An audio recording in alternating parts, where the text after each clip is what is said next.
49 of salsidoparanormal. I'm your host, James Salcido, and tonight I'm sharing true paranormal stories from the web. As always, you can find all episodes of the show along with links to social media and other ways to contact me at the podcast page. And that is salsidoparanormal.podbean.com. That's SALSIDO paranormal.podbean.com. Always happy to hear from you all, whether you have comments or questions or topic suggestions or accounts of paranormal experiences, whether they're your own or from others that you trust. Happy to either read those or have you join me on the show to talk about them.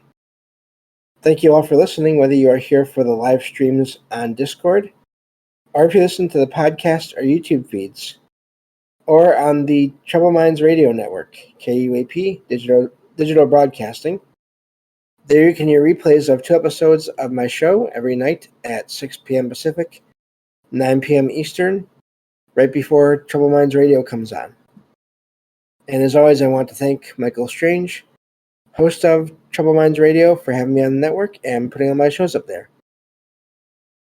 If you'd like to support my show, there are various ways to do that. You can share the show with others and rate and review it on your favorite podcast platform.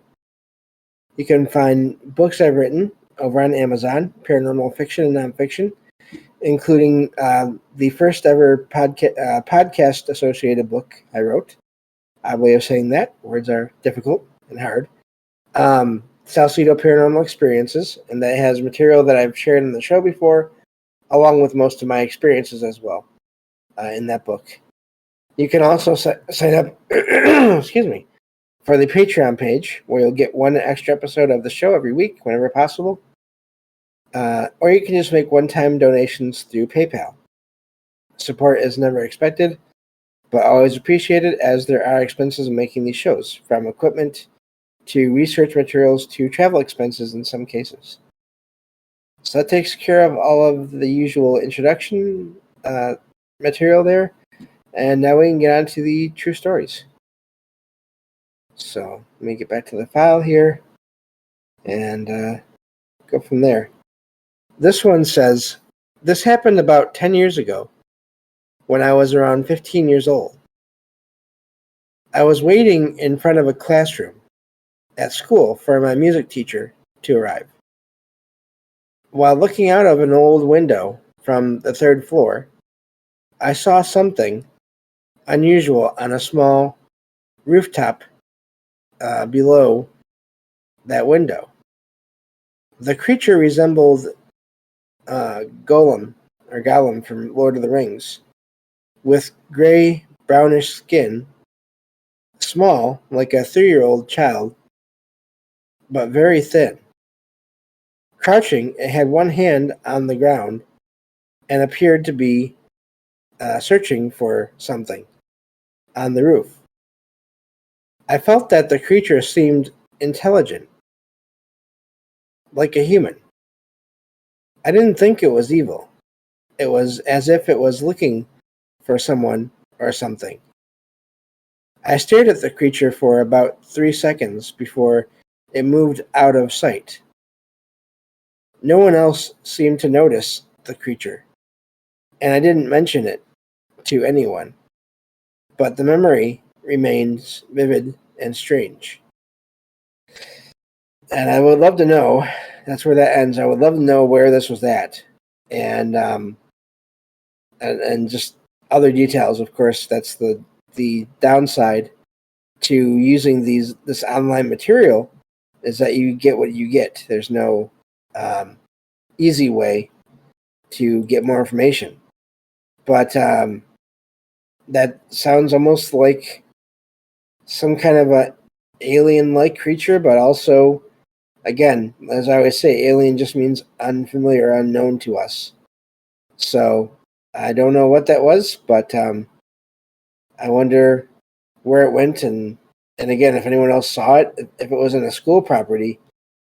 That's amazing, because you would think it would have been seen by others. And who knows, maybe others did see it, and they were just, it was so strange that they kept quiet about it too. And you have a whole group of people at this one time that saw something strange, but because of sort of the stigma or the culture, whatever time or area they were at, no one will ever know that there was this mass sighting of this being. Unless it just moved so fast and so quickly and was intelligent enough to sort of choose when it was moving around to not be seen mostly, that people didn't see it. I don't know. But I thought that was an amazing one there. So, moving on to the next one here. Let's see. This one says, this happened in the 1990s when I was around 6 to 8 years old. I was taller than other kids and experiencing a growth spurt, which sometimes caused intense leg pain at night, making it difficult to sleep. On particularly painful nights, my mother would allow me to sleep in her bedroom and watch TV to help distract from the pain. I can't imagine that. I've always been short, so I don't remember ever having that kind of issue. Anyway, one night while my mother was asleep and the TV was on but muted, so quiet, I woke up in pain and started watching TV.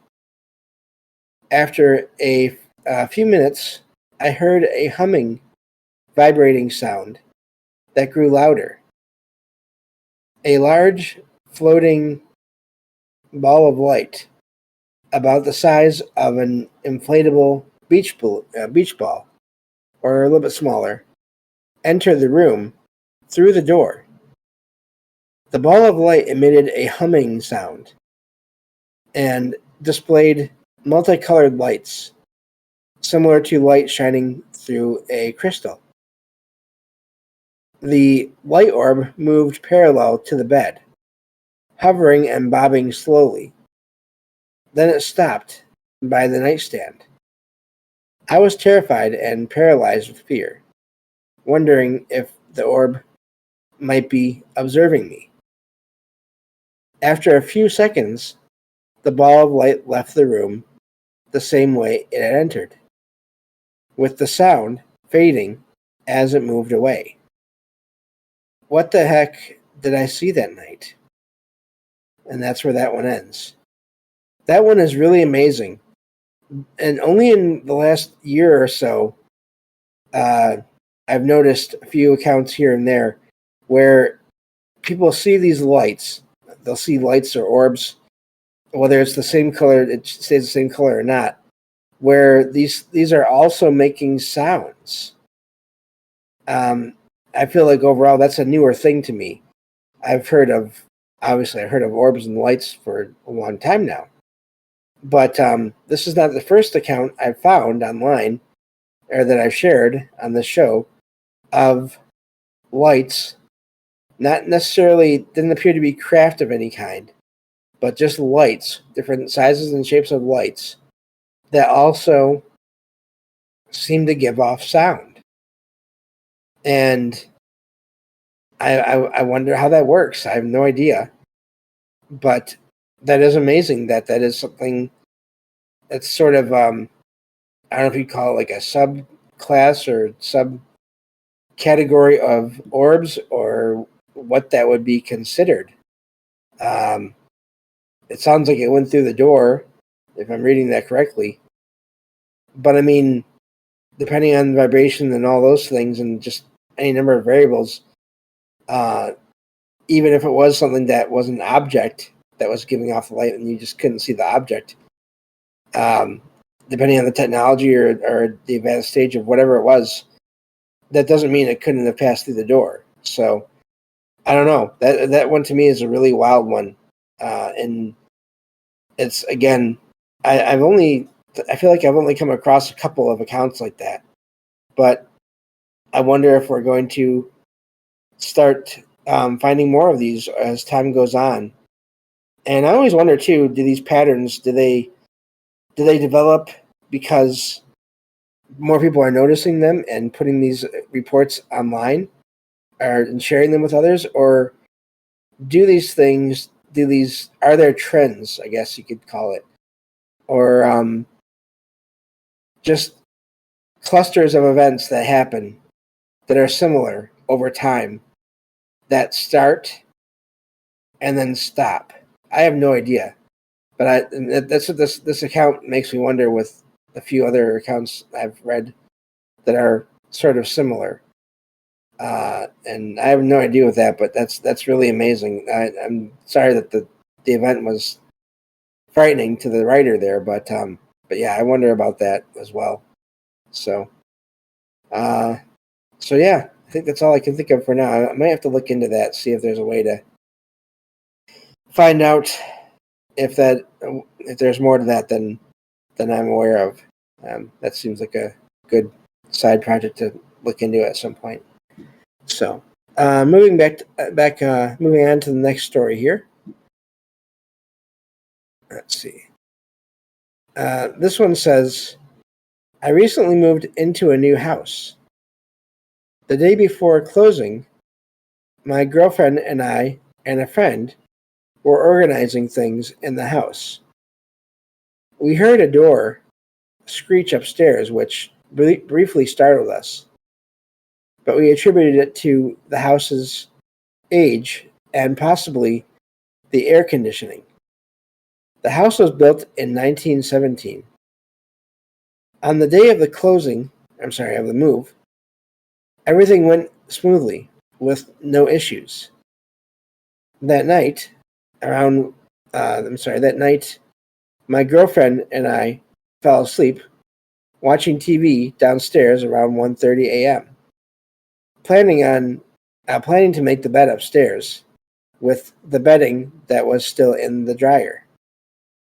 We woke up at 5:30 a.m. and discovered that the bed upstairs was made with the bedding that had been in the dryer. My girlfriend initially suspected me of playing a joke, but I insisted that I didn't. I'd never do that to her. I thoroughly checked the house and confirmed no one else was inside. My girlfriend wonders and thinks that a small room off the upstairs restroom could have been a maid's room many years ago. The small room has a motion sensor light that turned on by itself while we were unpacking in the bedroom. My girlfriend is now convinced the house is haunted, while I'm not sure. I'm concerned, though. I have past experiences with paranormal entities, including living in a home that burned down due to a poltergeist. I would be really curious to hear that account. I wonder if current events might be paranormal in origin. The previous homeowner, who lived here for only a year, claimed she never experienced anything paranormal, but she had cameras installed all over the house, which makes me more suspicious. I'm wondering if they think that the previous owner did have experiences and they were trying to write them off as intruders or as paranormal, but they were trying to capture it. I don't know. It says, I am wondering if these events are due to a former maid spirit or something more sinister, or if I might be going crazy. That's where that one ends. The bed being made, and putting aside the obvious joke that, wow, that'd be nice to have someone that's doing your chores and that kind of thing. That's a lot of energy. That's a lot of ability. That's you have someone or some force that was able to take the things out of the dryer, carry them upstairs, I'm guessing, or at least carry them a distance, and then put them in the proper places to make the bed. So you have power and sort of precision. I mean, just intelligence that would place everything where it needed to be to make the bed. And so I don't know. I can understand why they'd wonder if it was the maid, but I mean, who knows? They have no other way of knowing who it was, really. Yeah, Matt's all in the chat says, yes, I want to hear more about the poltergeist that that burned down the house. Yeah, it's some of these. That's the like I always say, that's the double-edged sword. But yeah, it's possible that was the spirit of a maid. Yeah, I don't know, but yeah. So I thought that was a neat one there, with all the activity going on there, the lights turning on their own, the motion sensor thing. I wonder if I could do a whole show on that, because when I was in as I've said before, when I was in Kalamazoo, I wonder if they can, if beings, if apparitions or spirits can choose when they turn on or when they are solid enough to activate the light or not. Because of experiences I had at this training center for blind people when I was younger. Well, about 10, well, no, almost, let me see here, good 13, 14 years ago now, where this is part of a whole series of experiences, but the thing that is relevant to this is, as I was sitting in this conference, part conference, part TV room, I would hear the sounds of footsteps and a white cane, the device that people with low vision or no vision will use to find obstacles in their surroundings. I heard these sounds of the cane and the footsteps walking down the hallway, and I would look out into the hallway to this window that they had in the door, and the lights would be off, but these were motion activated lights in the hallways at the time. So if it was someone really there, you would think that they would have set it off. But do they have abilities to either set these devices off, turn these devices on, or not to turn them on when they want to? And how does that work? But yeah, Matt Sala says, I wish a ghost would fold my laundry. Yeah. So I don't know. It really is. That's a wild one there. That's a lot of, again, that's showing energy. That's showing energy and intelligence and all those things that you would usually attribute to a person. So anyway, let's move on to the next one here. See if we can get at least one more done before we stop this episode. So this one says, I was home alone at night and began turning off all the lights in the house. The last light I turned off was the hallway light, just outside my bedroom. A couple of hours later, I woke up needing to use the bathroom and noticed the hallway light was back on. Fearing an intruder, I grabbed a baseball bat and checked the entire house, but found all doors and windows locked. The only unusual thing, I guess besides the light, was that items on the kitchen counter had been thrown onto the floor. This isn't the first time strange things have happened in the house. Objects in the kitchen have been thrown onto the floor. Doors have rattled. I've heard footsteps on the stairs, and I have a constant feeling of being watched. The attic hatch has been found unlatched multiple times, but that stopped once I started locking it. Just thought I'd share, and that's where that one ends. That's a lot going on there involving physical objects. I wonder if someone is trying to get their attention for whatever reason. Or, I mean, just energy moving around. I don't know. But that's a lot going on there. And I mean, if it's an attic latch, depending on where the entrance to the attic is, if it's one of those things where you have to, if the attic it's a hatch, so I'm guessing that means it's in the ceiling. And so you're not going to have like a regular animal doing that, I don't think. So that is wild. But then it stopped when the writer there locked the attic latch. So I don't know. That's a lot going on. It's kind of ironic in a way that how they start off where like, oh, this one odd thing happened. And you think, well, that's yeah, that is kind of odd. And you think, oh, they're going to stop there. That's going to be all that happened. And then they just keep on going and reporting more things. So, so yeah, that's always wild. That's always wild to me too when I find these accounts where people will say, oh, I've had this and that, and this other thing happen, these other two things, but there's really not much that goes on here. It's not that weird, not that unusual, and I always laugh a little bit. It always amazes me when people say that, but I guess it depends on how many experiences you have throughout your life and how often they happen and all those things. So we'll get through one more here. This is a fairly short one, so I think we have time. This one says, I have lived in the same place for my entire life, inheriting the house after my parents moved out. This neighborhood consists of 2 connected roads, with every house occupied by my family members. At night, the area is pitch black except for lights from the houses or flashlights. I frequently visit family members at night and often walk home carrying vegetables from my aunts and uncles.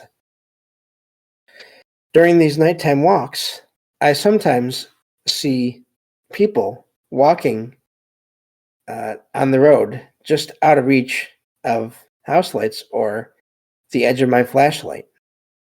These figures have never harmed me, but I always feel scared by their presence. As far as I know, no one else who lives on these roads has seen these figures. My family has lived on this land for over 160 years, with the land gradually being sold off by pieces by my grandfather to his children, who are my aunts and uncles, and that's where that one ends. So makes me wonder if it's been in the family that many years, and I'm guessing other people in the family, maybe relatives of the grandfather or grandmother. I mean, depending on how far back the family has connections to the land, even if it's just family that visited the place before everyone moved to stay there. If it could be some kind of ancestors, if it could be people that are familiar with the people that are still living there. Of course, I have no idea, but yeah, I wonder about that with it, just in that particular case because of the connection. 160 years, that's a long time. That's a few generations, I believe, of people that are related that are living in the same area. So, yeah, it's really amazing. It makes me think of, and this is not to the same degree, but whenever my family gets together here in the town where I live, there's this one park where we've gotten together a few times, and it's right behind the house that used to belong to my grandparents. And we still think about that and we talk about that. That's where the house was at, and that's where it's at. And we'll talk about memories that we have of that property. And so that's still a connection we have and we think about, and that's energy. And so I don't know. But anyway, that's all the time we have for this episode. Thank you all for listening, and I'll talk to you all next time on Salsidoparanormal. Take care.